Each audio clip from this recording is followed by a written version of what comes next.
qui font les spectacles d'oiseaux.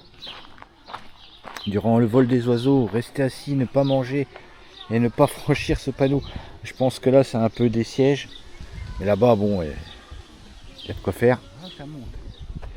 Donc c'est ici le spectacle d'oiseaux. Mais les volières sont là-bas. À leur passage, ça c'est très dangereux. On garde les bras le long du corps comme dans les manèges. Pour les personnes qui sont dans cette zone centrale, ça vous concerne un petit peu aussi. Bienvenue dans la zone sensation forte. Ça va? Personne n'a peur des oiseaux ici? Ok.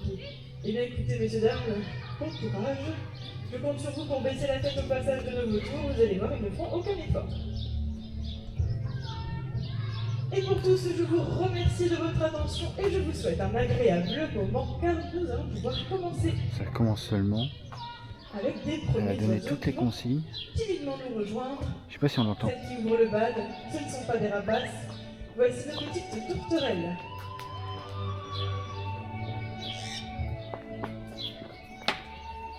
Alors, notre tourterelle ici, c'est la n'inquiétez pas, ça fait pas mal.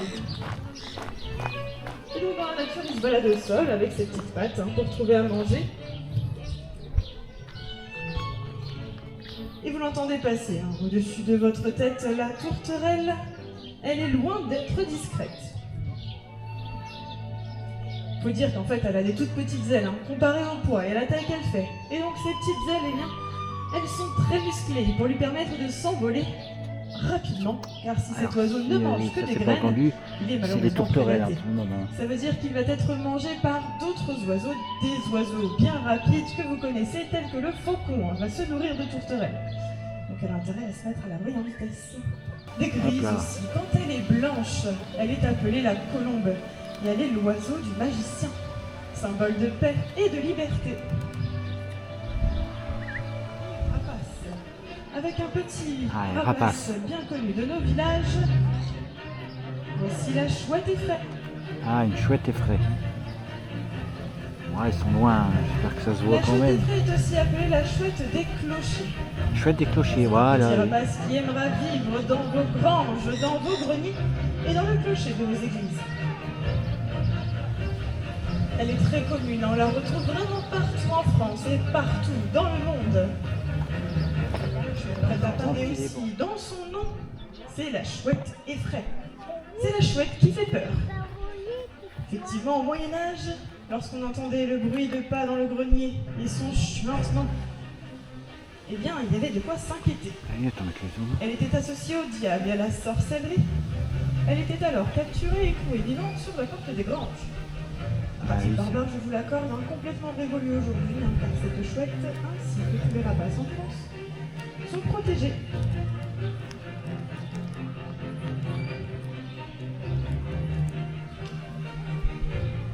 Ce qui fait que sa population se porte à merveille. Néanmoins, elle rencontre encore quelques difficultés avec les véhicules la nuit. On pourra noter de nombreuses collisions qui, malheureusement, vont lui coûter la vie. Alors, messieurs, dames, si jamais vous roulez de nuit, eh bien, je vous incite à rester attentif à la présence de ce joli petit rapace fantomatique qui pourrait apparaître entre vos phares. Et on peut applaudir nos petites chouettes effraies.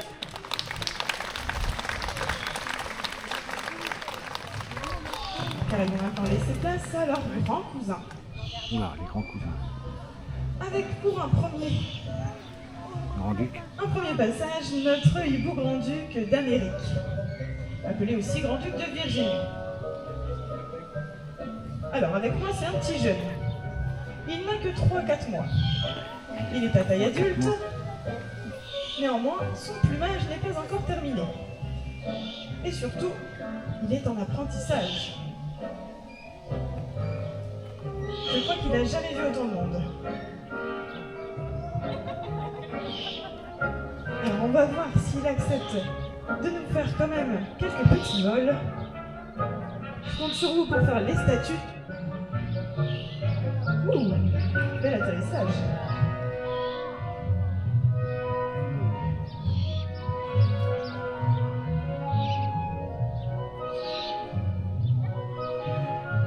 Et ensuite, nous allons surtout en Amérique, comme son nom l'indique.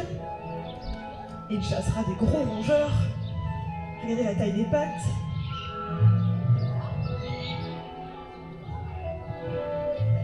Il pèse en moyenne 1 à 2 kilos. Mais lorsqu'il vole au-dessus de nos têtes, il ne fait aucun bruit. Il râle un peu celui-là, mais parce qu'il est jeune.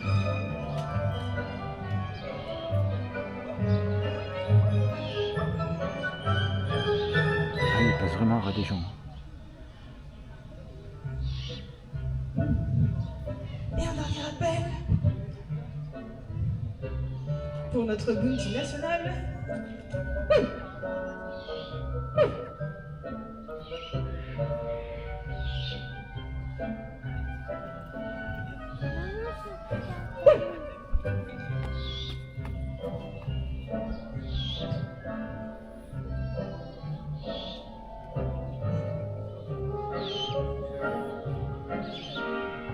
Et vous pouvez applaudir Bounty. C'était son 3e spectacle. Il laisse sa place à une vétérante. Notre hibou grand-duc d'Europe fait son entrée. Regardez également ses pattes. Elles sont encore plus grosses que celles de notre américain. C'est une femelle. Et cette fois-ci, il ne se contentera pas de gros rongeurs, il pourra aussi attraper du lapin, du renard, du raton laveur, qui peut attraper du lapin. et même pourquoi pas du fort de chevreuil. C'est l'oiseau le plus puissant que l'on ait en France dans le règne des rapaces nocturnes.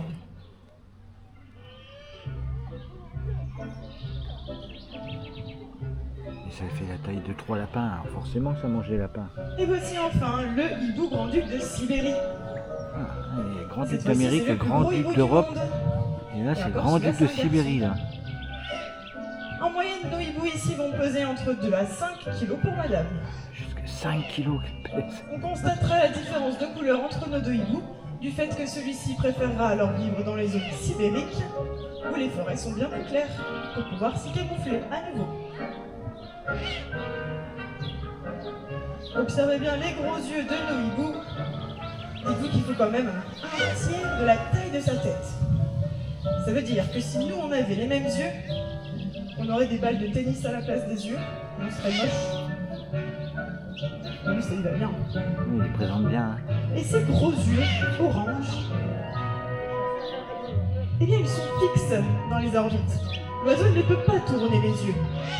Mais pour compenser, il peut tourner la tête jusqu'à 270 degrés. Ah oui, donc il peut pas tourner les yeux, mais il peut tourner la tête. Hein. Et c'est vrai que sa tête, elle fait un peu contraire. Sans bouger les pieds.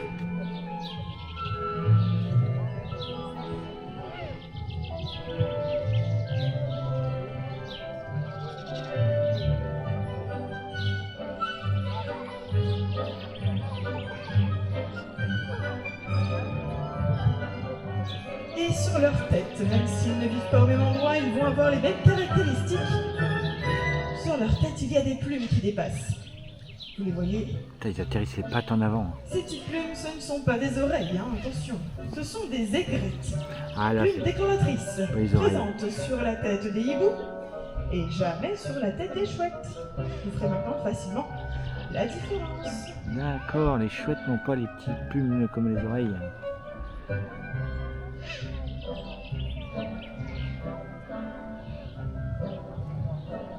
Et si nos hiboux sont si forts pour tourner leur tête, c'est parce qu'ils ont 14 vertèbres cervicales. 14 cervelles. 14 cervelles. Donc vous pourrez essayer tant que vous voudrez. Vertèbres cérébrales, 14. Nous on en a 7.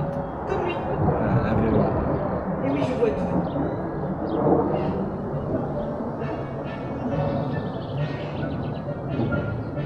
Et si notre hibou a une très bonne vue, attention, il a une vue surtout de loin. De près, il voit plutôt flou, faut dire. Par conséquent, autour de son bec, il y a des sortes de moustaches, appelées vibrisses, qui vont lui permettre eh bien, de savoir. Il y a si des est en vibrisses parce contact. qu'il est myope. Ah, je répète, mais je sais pas si on l'entend.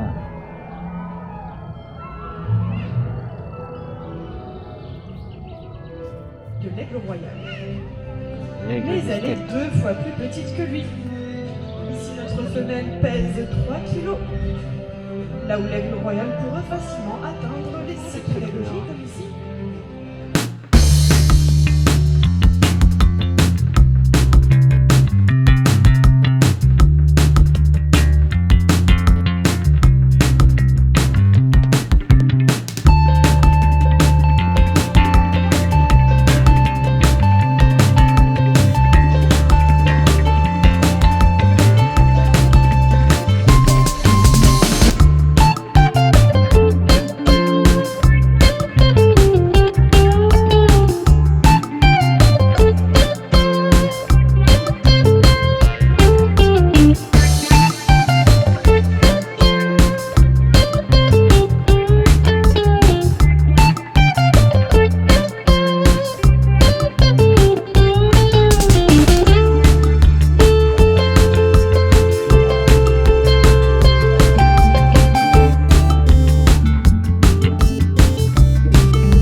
la laisse profiter de sa victoire, je fais courtoisie à mon oiseau. Voici venu le vautour fauve.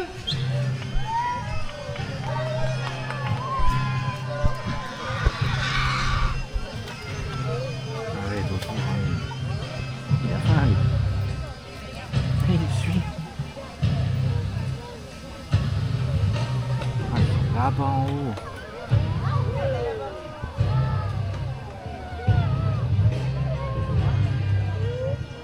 Alors avant, elle a dit restez vivant, hein, parce qu'ils mangent que du mort.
appelé Aura et Urubu.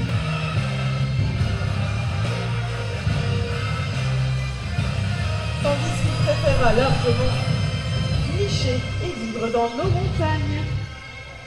On le retrouvera très facilement dans les...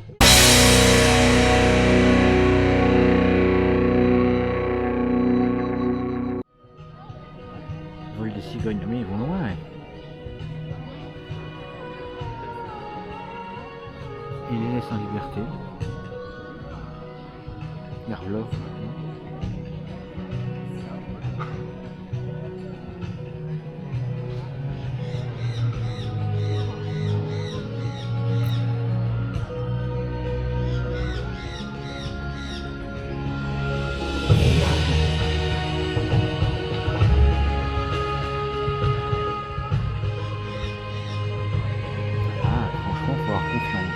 Pour s'envoler, c'est facile, il suffit d'utiliser le vent. Mais pour redescendre, une technique bien à elle, celle du parachute, qui consiste à courber les ailes afin d'atterrir douceur. Oh, elle atterrit sur les gens. Eh ben, c'est pas sauvage du tout, ça. La cigogne, elle est l'emblème de l'Alsace, il est vrai. Elle y est très présente, elle y a aussi été réintroduite. Mais elle a atterri devant les gens. Mais maintenant, on les retrouve vraiment partout dans le Grand Est. Ainsi, vous pourrez en voir très